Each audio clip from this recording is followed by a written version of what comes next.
Bidadari chapter 196, wanita normal. Dan mendengus dalam hatinya meski berusaha untuk tetap membuat mimik wajahnya datar. Sabar Aida, dia bisa melihat melalui CCTV. Jika kamu marah-marah, itu bisa membuat kesenangan sendiri untuk dirinya. Jadi sekarang fokus untuk buat makanannya dan jangan berpikir macam-macam. Walaupun kamu kesal, tunggu sampai kamu masuk ke dalam kamarmu dan mengungkapkan semua kesalmu. Saat ini Aida baru saja keluar dari ruang kerja Reiko dan dia baru menuruni tangga menuju ke arah dapur. Mana ada sih pikiran wanita yang tidak kacau balau melihat penampilan Reiko tadi di ruang kerjanya. Aida itu wanita normal. Saat ini usianya juga masih belia di 18 tahun. Usia dengan keinginan tahuan besar dan hasrat yang sangat besar sebagai remaja beranjak dewasa. Tak bisa disalahkan, Aida juga memiliki nafsu dan keinginan pada lawan jenisnya. Tapi tidak padanya. Kamu menolongnya hanya sekedar membalas budi dan menghilangkan semua rasa bersalahmu padanya, Aida. Kata-kata itu terlontar dan hanya bisa didengar oleh Aida yang sekarang sedang memotong-motong sayuran. Dan aku lupa lagi tanya ke dia mau makan apa. Aida tadi hanya ingin keluar cepat-cepat dan membuat dirinya bisa bernafas normal untuk sementara waktu sebelum kembali mengantar makanan ke dalam ruang kerja Reiko. Semangat Aida, kita masak yang gampang saja, yang penting ada kuahnya dan hangat. Setelah selesai kamu memberi makan padanya, saat itu semua tugasmu malam ini selesai dan kamu bisa masuk ke dalam kamarmu lagi. Aida mencoba menyemangati dirinya sendiri karena dia tidak mau terkekang oleh Reiko lebih lama. Alasan inilah yang membuat Aida cepat-cepat memotong sayurannya dan menyiapkan sesuatu untuk menu mereka hari ini. Ayo dong fokus Aida, jangan pikirkan itu. Bagaimanapun Aida ingin melupakan, tapi tetap saja bayangan pria yang duduk di sofa tanpa sehelai busana membuat wajahnya memanas. Ya, ini pasti panas karena panas dari kompor. Orang aku lagi ngaduk makanan kok di depan wajan. Aida mengumpat dan bersungut pada hatinya sendiri karena dia memang tidak menginginkan mengingat itu. Hanya saja bayangan kejadian itu terus mengganggunya, membuat otak warasnya ringsek. Tuhan, tolong aku. Hanya dengan mengingat Tuhanlah hati menjadi tenang kan. Astagfirullahaladzim. Hatinya mulai berzikir untuk membuat benaknya tidak mengarah ke sin itu lagi dan lagi. Tapi berapa kuat aku beristighfar, tetap saja aku masih merasakan kotak-kotak tubuhnya yang aku sentuh. Ya, Aida kan tadi memang memegang ABS Reiko untuk mengolesi minyak. Ish, kok kesal aku. Aida bersungut lagi, berusaha untuk menyibukkan dirinya dengan barang-barang di dapur yang sudah dipakainya dan ingin dicuci. Sambil menunggu masakannya mendidih dan matang, Aida tak mau nganggur. Dia memilih melarutkan dirinya dalam pekerjaan supaya pikiran itu tak mengganggunya lagi. Di piring, membereskan working table, menyiapkan piring, mengelap, semua dilakukannya. Nah, sudah matang. Aida lega. Aku bisa segera membawa padanya dan menyelesaikan urusanku dengannya. Lalu masuk ke kamarku lagi. Ini sudah lewat dari jam tidur Aida. Makanya dia tak mau buang waktu. Aida ingin cepat-cepat selesai dan ingin cepat-cepat membuat dirinya bisa bernafas lega. Aida masih berusaha sopan, tidak langsung nyelonong masuk ke ruangan orang lain. Dia mengetuk dan menunggu. Masuk saja sampai suara itu didengarnya. Gak perlu pakai ketuk pintu kayak gitu. Kalau mau masuk, sini masuk aja. Ucap Pria yang dilihat Aida baru saja merubah posisinya dari tiduran jadi duduk di sofa tadi. Ya kali aja, Bapak.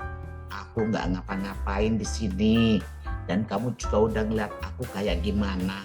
Tadi lain kali masuk ya masuk aja, nggak usah ketuk-ketuk pintu.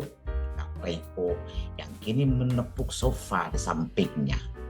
Duduk sini. Kata itu terlontar di saat Aida baru saja menutup pintu.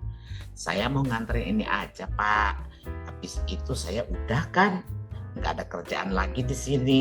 Duduk sini dan temanin aku makan dulu. Jish, apa emang orang sakit itu manja ya? Pengennya minta ditemenin. Mana sih pacarnya? Kok sering hilang-hilang ya? Aida tak tahu, tapi dia menaruh mangkuk itu di meja dan kemudian duduk di satu sofa yang berbeda dengan yang tadi ditunjuk Reiko. Pria itu ingin Aida duduk di sampingnya, tapi gadis itu memilih duduk di sofa tunggal. Aku suruh kamu duduk di sini. Sama aja, Pak. Aida tetap tak mau. Silakan dimakan, Pak. Saya tungguin. Tapi bukan melakukan apa yang diperintahkan Reiko. Aida malah menunjuk mangkuk yang sudah diletakkannya di meja. Cepat makan, Pak. Selagi hangat. Reiko tak bicara lagi saat Aida bercicit. Pria di hadapannya hanya menatap mangkuk tanpa Aida mengerti alasannya. Apa dia nggak suka ya? Kenapa dia ngelihatnya begitu? Aida tahu kalau mereka berasal dari suku yang sama dan Aida pikir Reiko pasti tahu apa yang dia buat. Atau memang dia belum pernah memakan itu karena dia tinggal lama di kota. Tebak-tebakan Aida karena Reiko masih sama sikapnya. Reiko diam menatap mangkuk dan belum mengambil alat makannya. Hanya pandangan matanya saja yang menatap makanan buatan Aida. Tanpa ada satu kata pun yang terurai. Jelas membuat Aida jadi insecure. Maaf, Pak, tadi saya kepikiran cuma bikin ini. Tapi kalau Bapak nggak suka, saya bisa kok ganti dengan menu yang lain. Ya, karena Aida tahu pikiran Reiko, dia ingin mengambil mangkuk itu. Tapi satu tangan getar menyambar cepat tangannya sambil bicara.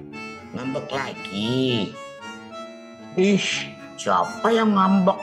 Cicit Aida mencoba meredam emosinya. Siapa yang gak kesel? Makanan sudah dibuat, cuma dilihatin saja. Aida tak mengerti maunya pria itu. Duduk sini. Aku menyuruhmu duduk di sini dan jangan membantah. Protes Reiko yang belum melepaskan tangan Aida. Justru malah menariknya memaksa wanita itu duduk di sebelah kirinya. Nah, apa sulit kamu duduk di sini? Tadi Bapak baru mau makan. Kalau saya duduk di sini, cicit Aida lalu mencibir setelah ucapannya selesai. Ini mie godog. Emang? Aida menjawab cepat dengan matanya yang masih bertautan pada Reiko. Bapak nggak pernah makan ini? Kakek nenekku itu orang Jawa dan papaku juga orang Jawa. Gak mungkin kalau aku gak pernah makan mie godong. Jawabannya memang benar adanya. Ya tapi kan Bapak belum tentu suka. Kalau Bapak gak suka mie godong, ya udah aku buatin yang lainnya dulu sebentar. Siapa bilang aku gak suka? Seru Reiko sambil dia mengalihkan pandangan matanya ke arah mangkuk yang masih ngebul itu dan mengambil sendok. Mie-nya masih panas, bisa melepuh kalau aku makan yang panas-panas begini. Nah, tapi kan mie godong memang lebih enak kalau dimakan panas, Pak. Ya, gak baru turun dari kompor dimakan lah. Reiko bicara lagi tapi tadi kan Bapak minum teh panas juga gak apa-apa. Ya tadi nggak kerasa panasnya, tapi lihat nih sekarang jadi tidak enak lidahku. Reiko tak bohong, lidahnya seperti terbakar dan rasanya tak enak karena minum yang terlalu panas. Maaf Pak. Tadi kan saya udah ingetin Bapak, minum tehnya pelan-pelan aja. Tapi kan Bapak tadi minumnya cepet-cepet. Sudahlah, Reiko tak mau memperpanjang itu. Dia juga sudah menatap kembali mangkuknya dan mengambil sedikit buahnya, membawa sendok itu mendekat ke mulutnya. Kok aku jadi deg-degan ya, kayak lagi dinilai sama juri masak. Keluh hati Aida, karena Reiko tak langsung merespon setelah dia merasakannya. Dia suka nggak sih? Kok aku jadi gemes sendiri sih? Kesal Aida dan mulai gemas lagi. Dirinya sudah ingin bercicip, namun tertahan karena kini Reiko meliriknya dan tersenyum. Rasanya otentik, ucapnya dengan tawa kecil yang menunjukkan urutan giginya yang putih. Jadi dia suka masakanku, pikir Aida yang menduga-duga karena tak ada penjelasan lebih dari kalimat barusan. Terus karena rasanya otentik, Bapak mau makan itu atau enggak? Makanya Aida langsung menanyakan ini di saat Reiko mengangguk pelan dan menyerahkan sendoknya pada Aida sambil bicara, mau makan kalau kamu yang suapin.